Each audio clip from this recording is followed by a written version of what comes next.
Now on to the next piece of news. Cade Cowell and his brother, Chance Cowell, linked to Elk Street.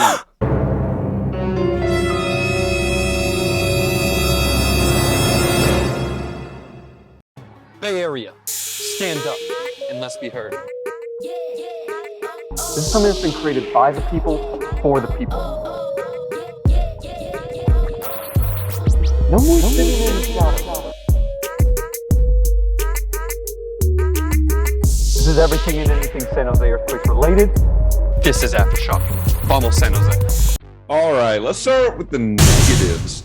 Let's just get that out of the way. It was a loss, so that obviously is a big negative, but let's just dive more into it. First 70 minutes, we look great, but that next 20 minutes, it was bad. The cracks were really starting to show, and we just looked like a team that didn't care, didn't know how to play. We didn't look like we played together.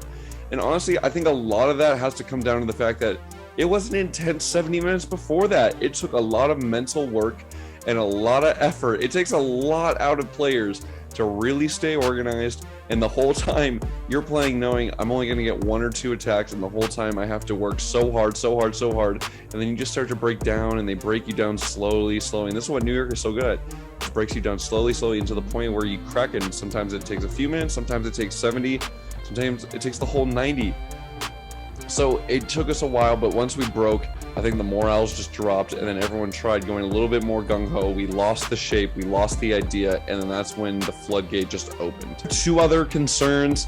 My first is with Coach Covey. We got to give him a little more time, but the substitutions. Now, if the game, of course, if we won air, we scored a goal or 2, I would have been looking like, what great subs, this, that, or the other. And I'm not saying that they were bad, but my only concern was they're starting to seem a little bit more like superstitial than tactical. I feel like Montero would have helped us a little bit more if he stayed in, and I don't think J-Bo was having a terrible game, but I agree Benji should have gone on. I think Cade should have gone on a little earlier. And that goes on to my next concern of Jackson Ewell. Now, I love Ewell, he's a great guy, but my concern is, are we afraid to sub him? Are we not allowed to sub him because he is a U.S. men's national team product? Because he's the captain? Because he's a product of San Jose? Because he represents us and it brings down our stock value if his stock value goes down?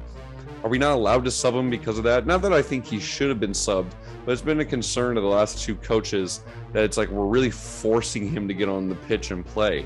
Now, that's been a concern of mine for a while, having him and Greg Gouchon at the same time. It's very similar roles when we're looking to get some more players on. But other than that, I thought we played a very creative game. I thought the attack was good. And honestly, we can go more into it now that we're moving on to the positives. We were in this game for a super long time. Now it was a little bit more boring of a game, a little bit more tactical, but it wasn't like fun tactics. But I would say for the first half, we were probably the better team. And for the first 20 minutes of that first half, without a doubt, we're the better team. Now, we were a little subpar when it came to defending their set pieces, but they were having trouble dealing with our creativity. And they have a very narrow pitch, and we usually like to play wide. And I feel like we handled that very well, and it forced us not to just send it down the wing, even though we just kind of sent it down the wing. But I liked how we were playing negative. I liked that we were taking long shots. I like that we're mixing it up, and the crosses felt good, and they felt like they were coming at the right times. They didn't just feel like, oh, we're just crossing for crossing's sake. The ball movement's looking a lot better. It looks like we're really being creative. It looks like we're trying to possess, and we're only sending it long when we have to, especially in the back half. And then I got to give flowers to Paul Marie. He's looking a lot better. Let's ignore the final 20, 25, 30 minutes. Everyone started to drop their form a bit. Marie's starting to look really strong and really starting to look like we have a right back. It has been very fun to watch, and it's been great seeing that the team is progressing and quickly under a new coach as well. My unsung moment of the match. Now, this is going to be a little controversial, so hang with me. It's going to be to the Ewell over-the-top ball to then went to Espinosa down the line, and then he tried playing a negative ball to J-Bo, couldn't, so he had to create his own space, goes for the hard low shot, which is going bottom corner, but Sean Johnson gets a strong right hand to it. Now, the obvious negatives with it, Ewell plays this ball all the time and usually doesn't work. There was a lot of space. We got a little lucky the keeper didn't come out, and Espinosa really should have looked for the shot first time. But here's what I like. I like Ewell moving forward. I like him being higher up the pitch. I also like Espinoza being more involved, but what I love is that we're looking for the negative ball and not just crossing it or hitting it as hard as we can. Now, in that instance, hitting it as hard as we can, maybe if the goalie would have worked, or just shooting first time. But I like that we're looking for Jabo. I like that we're trying to find him. I like that we're trying to look for this quick counterattack that we're good at, and Espinoza is deadly at. So that is my unsung moment of the match, because it looks like we're starting to get to a more fun and attacking style that we used to have. And it also looks like we're looking for Jabo, which we haven't been doing as much. And when we have, that's why he was tied for MLS top scorer till this week. My unsung hero of the match. This one's tough in a loss, and it's going to be very tough because he made a big mistake. This goes to JT Marcinkowski. JT Marcinkowski, look, he made the mistake in an already 2-0 game in the 89th minute. The game was over, and I don't really blame him. Look, he made a mistake earlier in the year, and he made one now.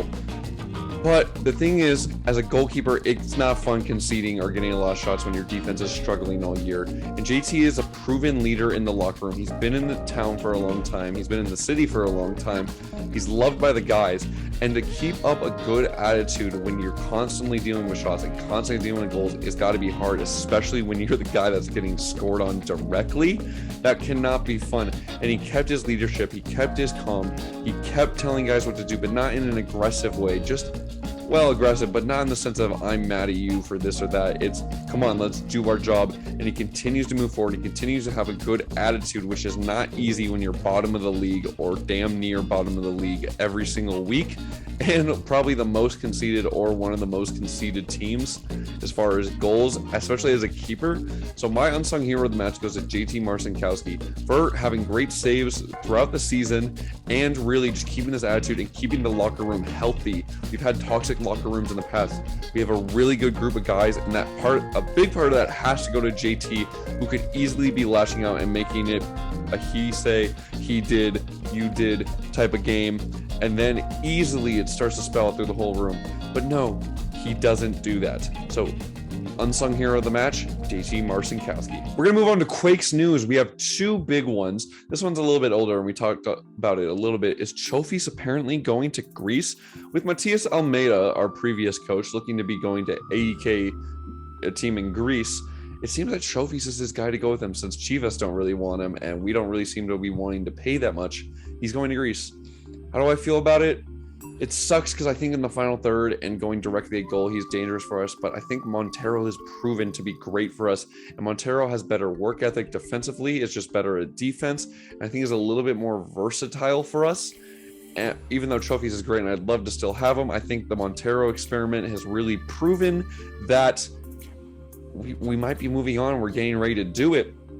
Again, I still want him. I love the depth. I love having him on the squad. I think it helps a lot.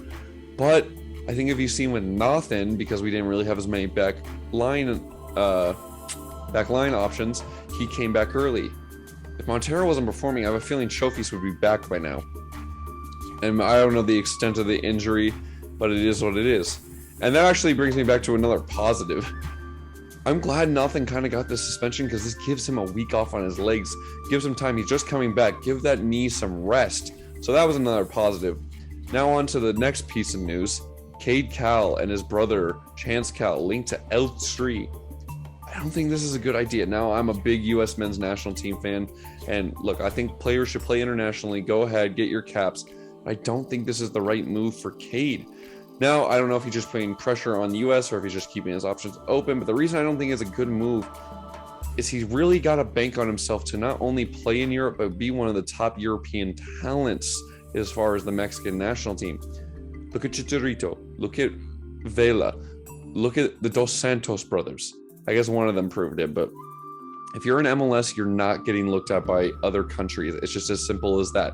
Vela's having an outstanding season, isn't going back. Chicharito hasn't been called up. He's having a good season now. They need a striker, still not calling him up. So he's really going to have to bank on a move to Europe or maybe even South America and then just really perform there. Now, there have been rumors of him being linked to either Barcelona or some teams in Germany, but he's then got to bank on getting playing time and consistently playing. And good for him if he wants to do that. I mean, do what you want, but I just think yes, while the U.S. men's national team is in its golden generation, and the wing position especially is heavily it has a lot of options. But I just don't think El Tree is the smart move for Cade. It might be them just saying, look, now you can't go to the U.S., and then they never touch him again.